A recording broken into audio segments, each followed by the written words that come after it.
एक बार की बात है, महात्मा बुद्ध प्रवचन दे रहे थे। बुद्ध के प्रवचन में आसपास के बहुत लोग शामिल थे। सभी लोग ध्यान से बुद्ध को सुन रहे थे। कुछ देर बाद जब प्रवचन समाप्त हो गया तो सभी लोगों ने बुद्ध को प्रणाम किया और अपने अपने घर के लिए चल पड़े। लेकिन एक युवक वहीं पर बैठा रहा। बुद्ध की नजर उस युवक पर पड़ी तो उन्होंने उससे पूछा, क्या बात है वत्स, कोई जिज्ञासा है क्या? युवक बुद्ध के पास गया और प्रणाम करके बोला, प्रभु, मैं बहुत उलझन में हूँ। जितना इसके बारे में सोचता हूँ उतना ही उलझ जाता हूँ। कैसी उलझन वत्स? बुद्ध ने उससे पूछा। वो युवक हाथ जोड़कर बोला, प्रभु, यह संसार कितना विशाल है। संसार में लाखों करोड़ों लोग निवास करते हैं। उनमें भी एक से एक बढ़कर विद्वान, कलाकार और योद्धा हैं। ऐसे में उन सबके बीच मुझ जैसे सामान्य प्राणी का मूल्य क्या होगा? उस युवक की बात सुनकर बुद्ध मुस्कुराए और बोले, तुम्हारी इस जिज्ञासा का उत्तर मिल जाएगा, पर इसमें थोड़ा समय लगेगा। लेकिन क्या तब तक तुम मेरा एक छोटा सा काम कर सकते हो? बिल्कुल प्रभु, ये तो मेरे लिए गर्व का विषय है कि मैं आपके काम आ सकूं। युवक ने हाथ जोड़े और कहा, आप आदेश करें। तब बुद्ध ने युवक को एक चमकीला पत्थर देते हुए कहा, तुम्हें इस पत्थर का मूल्य पता करना है, पर ध्यान रहे इसे बेचना नहीं है, सिर्फ इसका मूल्य पता करना है। उस युवक ने कहा, जैसी आपकी आज्ञा प्रभु। फिर उसने बुद्ध को प्रणाम किया और बाजार की ओर चल पड़ा। बाजार वहां से ज्यादा दूर नहीं था। वो थोड़ी देर में वहां पहुंच गया। सुबह का समय था, इसीलिए बाजार अभी तक ठीक तरह से लगा नहीं था। वहां पर इक्का दुक्का ही दुकानदार थे। उस युवक ने जिज्ञासावश इधर उधर नजर दौड़ाई। फिर उसे एक पेड़ के नीचे एक दुकानदार नजर आया।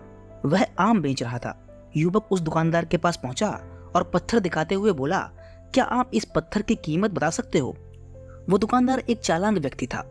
पत्थर की चमक को देखकर वो समझ गया कि अवश्य ही ये कोई कीमती पत्थर है।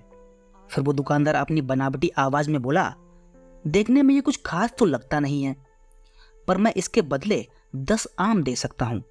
दुकानदार की बात सुनकर युवक को हल्का सा क्रोध आया।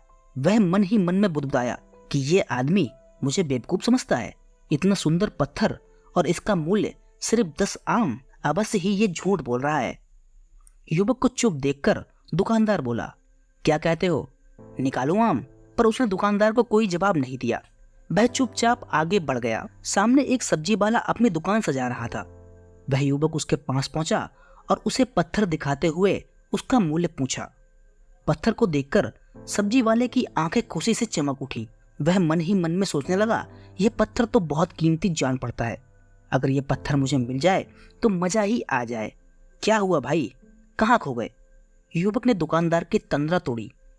सब्जी वाला चौंकता हुआ बोला, कुछ नहीं, मैं तो बस मन ही मन में इसकी कीमत की गणना कर रहा था। वैसे इस पत्थर के बदले मैं तुम्हें 1 बोरी आलू दे सकता हूँ। सब्जी वाले के चेहरे की कुटिलता को देखकर युवक समझ गया कि यह दुकानदार भी मुझे मूर्ख बना रहा है। मुझे किसी और से इसका मूल्य पता करना चाहिए। यह सोचता हुआ वो युवक आगे बढ़ गया। सब्जी वाले दुकानदार ने उसे पीछे से आवाज लगाई, अरे क्या हुआ भाई, अगर आपको मूल्य कम लग रहा है तो बताएं तो सही, मैं इसे बढ़ा दूंगा। पर उस युवक ने उसकी बात पर ध्यान नहीं दिया। वह इधर उधर किसी ऐसे व्यक्ति को खोजने लगा जो जानकार हो और उसे पत्थर का सही मूल्य बता सके। तब युवक ने सोचा कि अवश्य ही यह कोई कीमती पत्थर है, शायद कोई जौहरी ही इसका सही मूल्य बता सकता है। यह सोचता हुआ वो युवक एक जौहरी की दुकान पर पहुंचा। जौहरी अपनी दुकान को अभी खोल ही रहा था। उसने युवक को अपनी दुकान की ओर आते हुए दूर से ही देख लिया था। साथ ही उसने युवक का होलिया देखकर यह भी भांप लिया था कि यह कोई गरीब व्यक्ति है जो संभवतः कोई ना कोई गहना बेचने आया होगा। जौहरी ने हाथ जोड़कर उस युवक को नमस्कार किया और मुस्कुराकर पूछा, बताएं महोदय, मैं आपकी क्या सेवा कर सकता हूँ? युवक ने बुद्ध का दिया पत्थर अपनी हथेली पर रख दिया और बोला, इसका मूल्य पता करना था। पत्थर को देखते ही जौहरी उसे पहचान गया कि यह बेशकीमती रूबी पत्थर है जो किस्मत वालों को ही मिलता है। वो बोला, यह पत्थर मुझे दे दो और मुझसे 10 लाख रुपए ले लो। अपनी बात कहते हुए जौहरी ने पत्थर लेने के लिए अपना दाहिना हाथ आगे बढ़ाया, पर तब तक युवक ने पत्थर को अपनी मुट्ठी में बंद कर लिया। उसे उस पत्थर के मूल्य का अंदाजा हो गया था, इसीलिए बुद्ध के पास जाने के लिए वो मुड़ गया। जौहरी ने उसे पीछे से आवाज लगाई, अरे रुको तो भाई, मैं इसके 50 लाख दे सकता हूँ। उस युवक को वो पत्थर बेचना तो था नहीं, इसीलिए वह रुका नहीं और दुकान से बाहर आ गया। पर जौहरी भी कम चालाक नहीं था।